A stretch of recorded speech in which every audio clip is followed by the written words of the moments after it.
I was in the middle of a client meeting when the lobby doors burst open with such force that several people turned to look. There stood Karen Miller, the president of our neighborhood HOA, her face flushed with what I could only describe as vengeful delight. She stormed across the marble floor in her designer heels, pointing a manicured finger directly at me as my clients looked on in confusion. "You're fired effective immediately," Karen announced loudly, her voice echoing throughout the lobby. "Pack your things and get out of my building within the hour." I felt my cheeks burn as every eye in the lobby turned toward us. My clients shifted uncomfortably in their seats, but I managed to maintain my composure.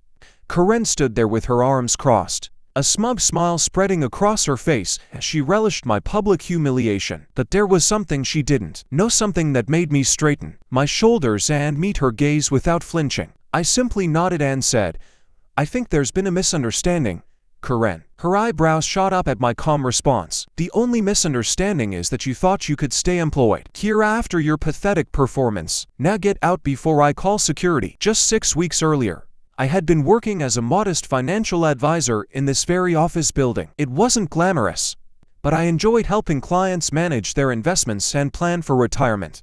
Karen, however, made the workplace nearly unbearable. She wasn't just the president of our neighborhood HOA where we both lived, she was also the office manager for our building, a position that gave her two platforms from which to exert her love of control. Karen micromanaged everything from the temperature in the break room to which parking spaces employees could use. If you dared to question her authority, you'd find yourself written up for insubordination or suddenly dealing with surprise HOA violation notices at home. I had watched talented colleagues quit rather than deal with her petty tyranny. But my situation had changed dramatically, though no one at work knew it yet. My uncle had passed away 2 months ago, leaving me a substantial inheritance that I had decided to invest in real estate. When I discovered that the very building where I worked was up for sale, it seemed like a perfect opportunity. I formed a holding company to maintain my anonymity and made an offer that was quickly accepted. The closing was scheduled for the following week, but I had kept this information completely confidential, continuing to work as usual while the paperwork was being finalized. Meanwhile, Karen's behavior had grown increasingly erratic. She had begun sending daily emails about workplace etiquette violations and installing security cameras aimed directly at employee workstations. At our monthly HOA meeting, she had pushed through arbitrary new rules about holiday decorations and lawn maintenance schedules, fining residents for infractions as minor as leaving a garbage can out for an extra hour. When my neighbor Mrs. Peterson, a 70-year-old widow, broke down in tears over a $500 fine for unapproved garden plants, I knew something had to change. Last week, Karen had cornered me in the break room, accusing me of violating office decorum by bringing clients through the front entrance instead of the side door. "This isn't some low-rent operation," she hissed, jabbing her finger toward my chest. "Maybe if you showed more professionalism, you wouldn't be stuck in that tiny office forever."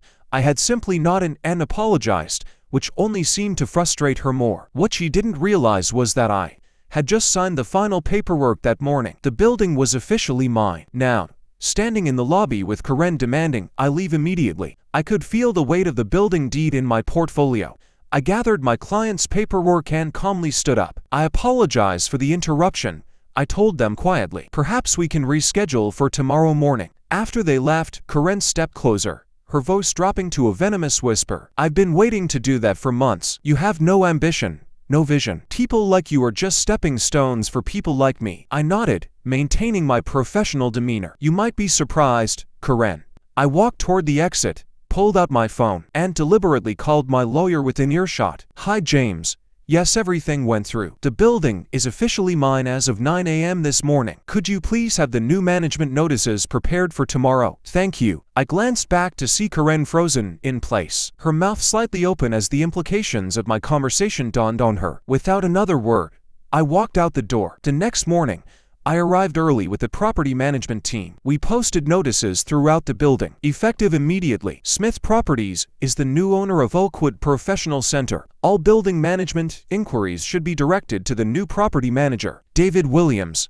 At precisely 9 a.m., I watched from the new security monitors as Karen approached the main entrance and swiped her access card. The light remained red, and the door stayed locked. She tried again, then began pounding on the glass doors. The security guard approached, pointing to the new management notice. I could see her face contort with anger as she read it. When David finally let her in to explain the situation, Karen stormed past him and headed straight for her office only to find the locks had been changed. By this time, a small crowd of employees had gathered in the lobby, watching the scene unfold with barely concealed fascination. "Where is he?" Karen demanded, spinning around to face the crowd. "Where is that nobody who thinks he can play games with me?" I stepped forward from my position near the elevator. "Good morning, Karen." I believe David was explaining the change in management. "You," she laughed, but it came out more like a strangled gasp. "This is some kind of sick joke. You can't afford to buy this building." I smiled gently. "Actually, Smith Properties is my holding company.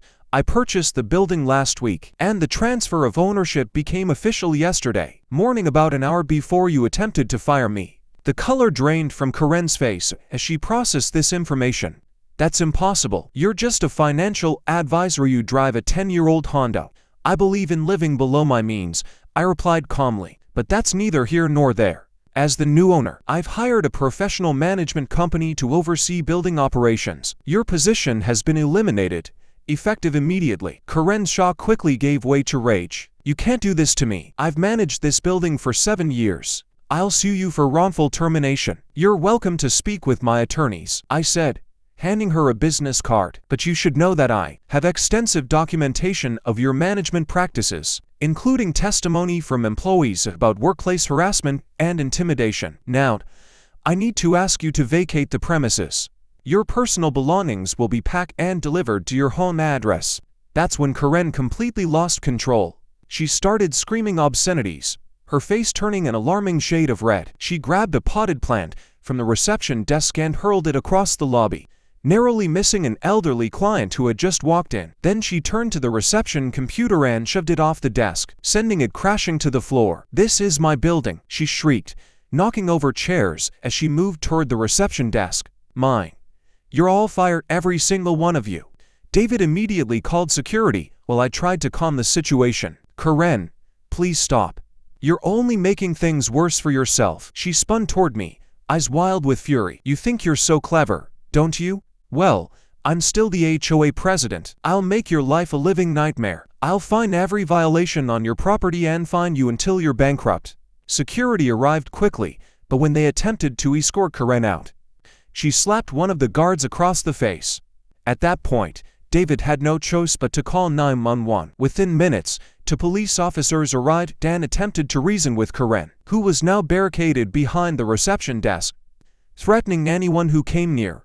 When the officers approached, Karen tried to shove past them toward me, screaming that she would destroy me. The officers had no choice but to restrain her, and despite her struggles and protests, she was handcuffed and informed that she was being arrested for disorderly conduct, destruction of property, assault, and trespassing. As the officers led her toward the exit, Karen continued to shout threats and promises of retribution. The entire lobby fell silent as the doors closed behind them, the echo of her threats still hanging in the air. The following week, Karen appeared in court and was charged with 3 misdemeanors. The judge, clearly unimpressed with her continued insistence that she was the victim, sentenced her to 100 hours of community service, ordered her to pay $7,000 in damages to the building, and issued a restraining order, preventing her from coming within 100 feet of the building or contacting any of its employees. But the final blow came from the HOA board itself. An emergency meeting was called, and with footage of Karen's arrest circulating among residents, the board voted unanimously to remove her as president.